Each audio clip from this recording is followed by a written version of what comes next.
Assalamu alaikum, and a very warm welcome to a brand new episode of the Sam Martin Burr Show. I believe this is episode 4, and this is a show where I answer your questions about learning the Arabic language. Today's question is, how do I learn tons of vocab? This is not the first time I've been asked this question, and in fact it's not the first time that I've even heard it at all, because I probably said it before I ever heard a student say it in my life, because this is sort of the bane of the lives of all languages students. So I thought it was about time that the Sam Martin Burr Show put together an episode on how to learn tons of vocab. I've been learning languages for about 14 years now, I think. And in my time, I've come across a number of ways which I'd like to share with you, inshallah. And I'd also kind of like to share with you some of my favourites as well, because a lot of it is personal, a lot of it is kind of your own preferences and stuff. So let's get into it.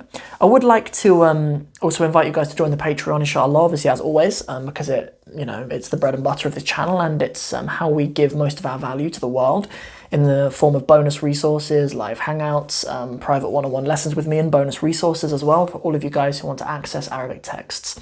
So go and check out the Patreon, patreon.com/Sam Martin Burr, and it'll be linked in the description section below, or in the show notes if you're listening on the podcast. So let's get into it, okay? So let's maybe start by talking about some of the main ways that people try to learn vocab, right? Like the main sort of structure of the show will be kind of circling around a number of different ways that people use, and we'll perhaps end on my favourite way to learn vocabulary. And I'll give you an example of how it might work. So firstly is using flashcards. Flashcards are kind of something that people always look to, and is very kind of appealing because there's something sort of physical in front of you.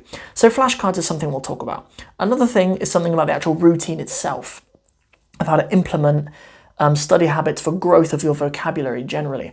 Another thing is using lists, just using vocab lists. Students who have done the Arabic in 60 Steps program, you guys will know that I have vocab lists for most of the lessons. And well, yeah, most of them, not the text lessons at the end, but all of the grammar lessons all the way up to that. So lists is another one. And then another one that I like is to learn vocab by memorizing texts and phrases. And we'll talk about that a little bit as we kind of get through it. So the first thing is flashcards, right? So we have kind of two options. There's like physical flashcards that you have in front of you, which I prefer over app-based softwares and stuff for learning vocab. So two really good ones, which you should have a look at least, is Anki, spelled with a K, and also Quizlet as well. So those are two places where you can create flashcards. You can have them accessible on your phone, and and you can actually also enter in all scripts as well. I was using it when I was learning Bengali as well, and you can enter your vocab on all scripts. So that's not something you can take, that's necessarily always a given. Like I've used a number of softwares just in my work and creating content and stuff as well that don't actually host the Arabic script, but both of those do. No problem at all creating flashcards on those for using those. So those are kind of apps that you can look at initially, and whatever strategy you're using, like a blanket thing that you should be doing with all of your studies is doing little and often rather than cramming once a week, right? Like I've said a number of times before, like half an hour a day, always, is so much better for language acquisition and especially for learning vocab than cramming 3.5 hours just on a Saturday evening, right? So that's something you should be implementing all the time anyway. And obviously, like in doing that, it is very convenient to do that when you have them on your phone. Like there is a benefit of it, because anytime you get a spare 5 seconds, us as being modern humans who are cyborgs to a certain degree, because we have our phone as kind of an extension of our person, it's like another limb that we always have with us, and we can operate it very quickly and stuff. So if you're ever waiting for the kettle to boil, it's probably easier for most modern humans to open up Quizlet and practice 10 units of vocab. It'd probably be easier to do that than it would for most humans to do stitch a repair in their jeans or something, right? Like a skill that many humans have done very easily throughout history. We'll kind of replace that skill with another extension of ourselves, which is our phone, and that is a strength behind learning vocab in that particular way. I'm just a bit old-fashioned, right? Like I don't know, I don't see it as like the real world. I'm just a little bit old-fashioned like that. It's just me personally. So if I'm to use flashcards, there's another option that you should explore, which is actually just physically making them. Being someone who's quite a kinesthetic learner like myself, I actually find the process of making the flashcards more useful than using them. Okay, what I mean by that is, like when I make flashcards, I actually like get a really nice card and I fold the card and I do hard lines and I rip them and like I use different color pens and stuff. And it's even better if I can even have like like some texture to the actual words themselves. Like if the ink that I'm using is a different texture to the card, so I can even feel them and stuff as well. Like I find actually having a process where I'll sit down and make 20 flashcards, the actual process of actually making them is as useful as using them. Because you should even, in that way you can even stretch the norms of flashcards. Like I even make them in different shapes. Like why not have one the shape of a dinosaur? Why not have one in a star shape? Like why not have one in a love heart shape?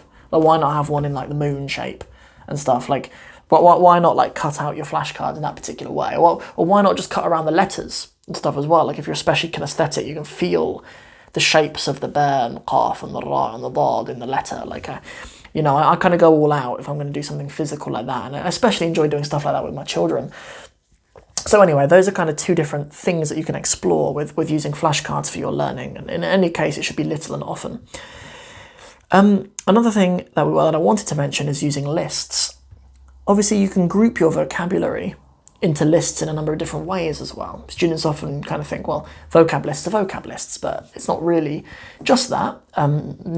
Arabic allows us to separate our learning of vocabulary in a number of different ways, and one of them, which I prefer, is topic-based. So let's say, for example, if you have the topic of at work, right? Let's say you're a builder, something at work, and within one vocab list, you can have a number of different things that pertain to your work, right? So those are all kind of grouped in a meaning way, right? They're grouped in the sense of their meaning, and I like that because you're likely to use them all in the same conversation, right? If you're having a conversation about your work or with a co-worker, you're likely to use all of that vocab in the same place. So it's worth in your memory having those words connected to each other in your brain, because you're likely to need to. You're going to need to recall them in the same circumstance together. So learning kind of like a topic orientated lists, I think, makes a lot of sense. Another way that you can do it in Arabic is to associate them with their roots, right? Like if you're a person who's just a bit more technically minded, you could make vocab lists based on the roots. So for example, if we were to take the roots bada'a, meaning he began or he started, right? You could have bada'a. You can have the word bidaya, meaning the beginning. You could have the word mubtada, right? The grammar term for the first noun in a sentence. You can have like all of these different words, yabda'u as well, even like the present tense of it and whatever, right? Like you can have all of these different words that come from the same root, all within one. Like mind map is quite a good way actually to create your lists. Like your lists don't even need to be linear. Your lists could be very visual. Like you could make vocab lists that are made into a mind map. You can have the root letters in the middle. Let's say like fataha, for example, to open. You can have the word miftah, meaning key. Maftuh, meaning open. The verb fataha, meaning he opened. The name Fattah, which is obviously one of the names of Allah. You have the word futuh, which means like the victories or the openings. The word fath, meaning a victory or an opening. And the word iftitah, even. Iftitah means the opening, but it's if something itself is opening. It's not being opened by someone else. Like you use the term iftitah if you're talking about like the grand opening of a place or a building or something like that. That'll be the iftitah. So you can have all these different words or within a vocab list like that, organised in a mind map rather than a linear list. The next thing you could do is actually with the shape of the words, right? I think this is awful, but I've encountered students in my life who this works for. So, if this works for you, mabruk, and tfaddal, go ahead, you use it. Is organising your vocab lists into groups of words which are upon the same wazn, upon the same pattern in Arabic. So, for example, the word, for example, like asad. Okay, if you look at the word asad, meaning a lion, there's a'adun, asadun, and look for other words that take that same pattern. So, I'm blanking on them now, but there's no end of other words that wasatun, the middle of something, or whatever, right? They have that same pattern, or if I use a plural pattern, perhaps because they're easy to remember.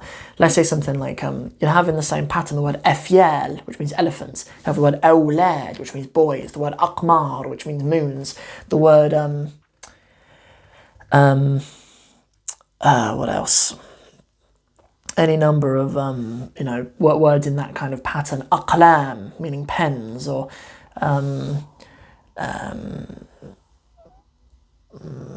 I don't know, whatever, right? Like just words in that same pattern, right? Like I think in the brain, when you organize words like that, they all just kind of merge into one. Like that's kind of what I've felt about it. But like I've known students who it really works for, so like try it out, and if it's your thing, go for it.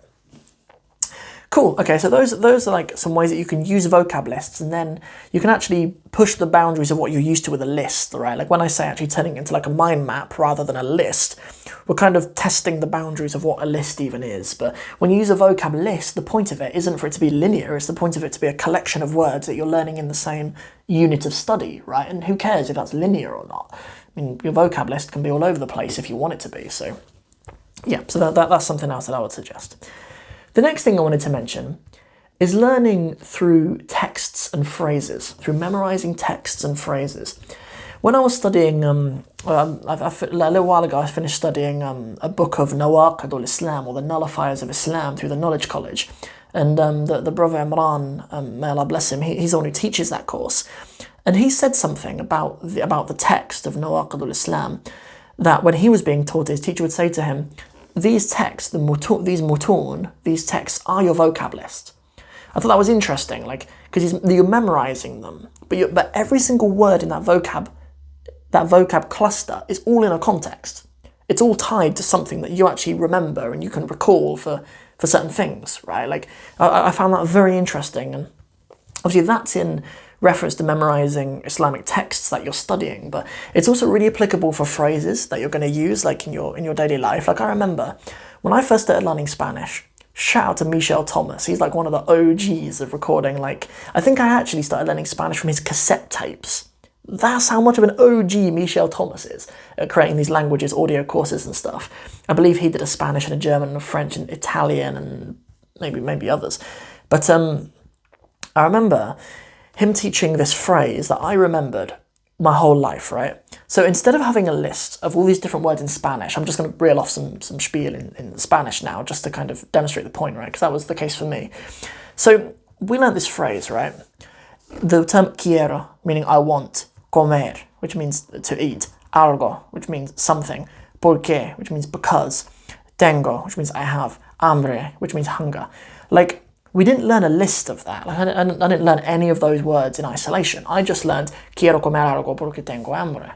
I just learned quiero comer algo. I want to eat something porque tengo hambre, because I'm hungry, right? And so in my head, I could just reel that off when I was in Peru and in Granada and stuff, like because I'd learned it as a phrase. I'd learned all these words, not a list of individual words without context. I'd learned like 7. All with context, and all practically something I could apply in the world. And something I'd also like to tell you guys about is a book called Psycho-Cybernetics, which is about, like, one of the main messages of it is that our nervous system actually can't tell the difference between experiences that have really happened and experiences that we have imagined like very vividly.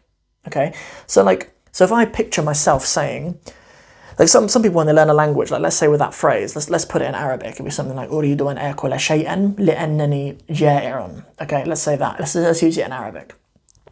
Some people when they come across that phrase, they'd be like, أريد أن آكل شيئا لأنني جائع, or جوعان, right? However you're saying it, right? You could use either, right? Like so some people are thinking of that and it's completely blank in their heads, right? Like they don't know when they would say it, they can't imagine themselves ever using it. But like what I was doing when I was learning Spanish is I was thinking of saying that to someone in a restaurant. I was thinking so strongly about it. Like it was so vivid in my head of when I would use that and how I would say it and what I would sound like saying it and how people would respond to me perfectly normally as if I was a Spaniard and stuff. And I think it's worth us doing that when we're going through our vocab lists, when we're learning vocab. We need to be really serious about us using it in a context in some way. And yeah, I think that's kind of one of the main, most powerful messages behind the book Psycho-Cybernetics. I'd recommend it, or at least recommend you reading like an abridged version of it. Or I think on YouTube actually there's a few seminars by the author of the book, just talking about the main concepts in the book. It's really interesting. Like, I found it to be very, very applicable to learning languages. Although the book's not about learning languages, it's about many other things, but I found it very applicable. Cool. Okay. What else did I want to say? So yeah, in that case, when you're learning phrases and texts, you're not learning lists. You're learning everything in context. Like, that's just kind of a type of learning that I really enjoy, and it's kind of lends to the fact that I love Arabic texts so much. And maybe we end on that reminding you of the message of this show and of my podcast and everything that I do now. It's all around the idea that I believe in making Arabic texts accessible to students from day one, for everyone, so that we can kind of access the most beautiful things about the Arabic language without hiding them behind, years of Arabic study and forcing upon our students 500 words before they get to access these texts. I believe in accessing the texts, and out of that will come your knowledge of vocab and stuff. So I think that's plenty. That's everything for this particular episode of the Sam Martin Burr Show. This has been episode 4. I've got something quite special. I don't know if the views will be, or the audience number will be as big for this next episode, given the analytics of my channels. But I really wanted to answer this question because it's one that I feel quite strongly about. So here's the question. Here's the question that was presented to me in exactly these words. I'm old. How do I learn Arabic? So that's going to be an episode for sort of people who start calling themselves old. I mean, may Allah protect us. Like, some people start calling themselves old when they're like 40 or something, where like you're really young when you're 40, but like some people start calling themselves old at that point. And so we'll talk about that a little bit, because I've had some really, really successful students who are more mature students. So I'm going to talk about that a little bit, inshallah. So for those of you who are a little bit older or getting a little bit older, we're going to talk about your acquisition of the Arabic language, in spite of the fact that you're maybe not in your prime of language learning anymore. So that's what we're going to talk about next Saturday in episode 5 of the Sam Martin Burr Show. Assalamu alaikum wa rahmatullahi wa barakatuhu.